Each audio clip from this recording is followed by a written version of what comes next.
What's up, YouTube? Welcome back to the channel. We may or may not be having a debate this week. I am not quite sure. I actually just saw a commercial for the debate this morning, along with two Michael Bloomberg commercials, so who knows, we'll have to see. But as far as we know right now, the debate is scheduled for the 19th. If it happens, we got Andrew Yang on stage with only 6 people finally, an opportunity to actually speak. I expect him to do well. I expect him to get at least 15 minutes of talk time. But I want to talk about a couple of tweets from Andrew Yang regarding decriminalizing, well, let me not say that, psilocybin, mushrooms. Andrew Yang listens to the people. Now, I was wondering where the decriminalizing of opioids came from. He says that he was talking to some high school students or some teenagers, and one of them revealed that all of his friends were on these fentanyl patches. And that was when he really started to think about the severity of the opioid crisis, and perhaps that we might have to decriminalize in order to be able to push these people more towards care. And that just really reminds me, man, of the type of person Andrew Yang is, the type of character that he has, and the values that are driving his campaign. You know, he's humanity first. He's talked about changing the incentives of capitalism, and this is a primary example. Then you go look at originally not including Social Security in his pillar of universal basic income. That was not something that was originally part of his plan.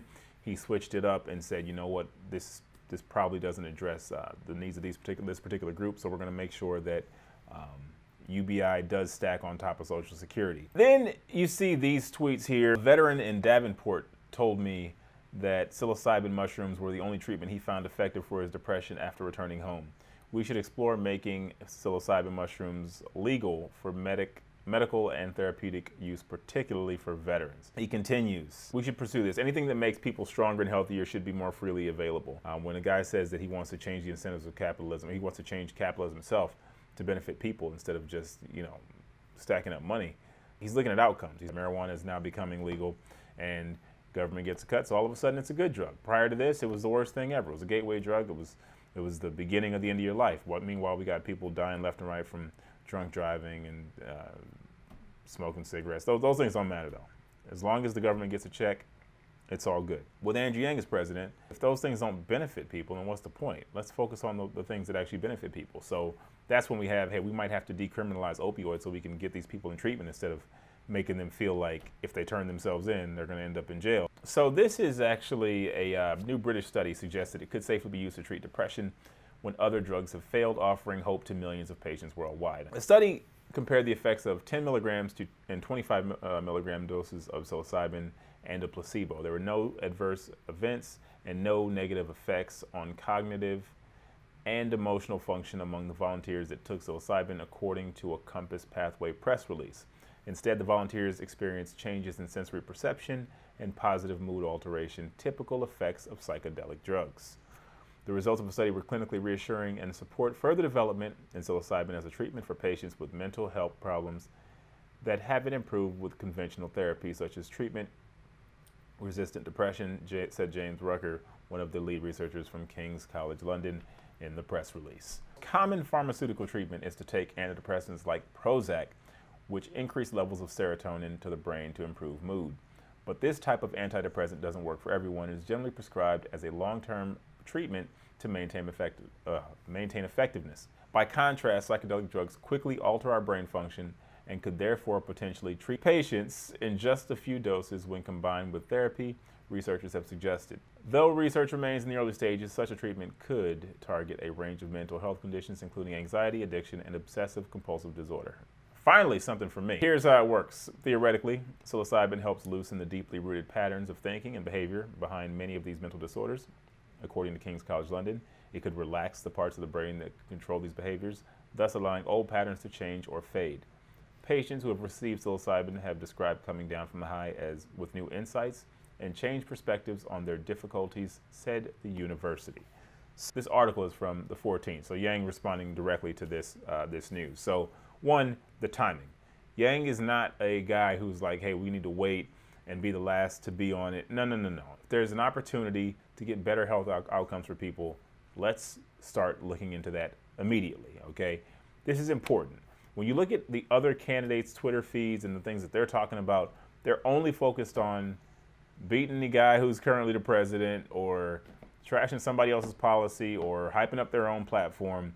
There's nothing outside of that. Yang is consistently not only killing it every time he gets out there and speaks in long form, no problem, but then he's reading. He's aware of what's going on. He's seeing opportunity. He's seeing ways that we can increase the quality of our lives directly. And he's like, hey, if that works, let's get on that. All I know is there's only one guy who's talking about all of these issues regarding mental health, offering solutions, and then saying, hey, by the way, tech companies, you seem to have something to do with it. Let's make sure we put some measures in to make sure you guys are addressing your role that you're playing in all this stuff. Andrew Yang is listening, and I think that's really what I want people to get out of this. Whether or not you're for mushrooms or not, or you're not interested, Andrew Yang is listening.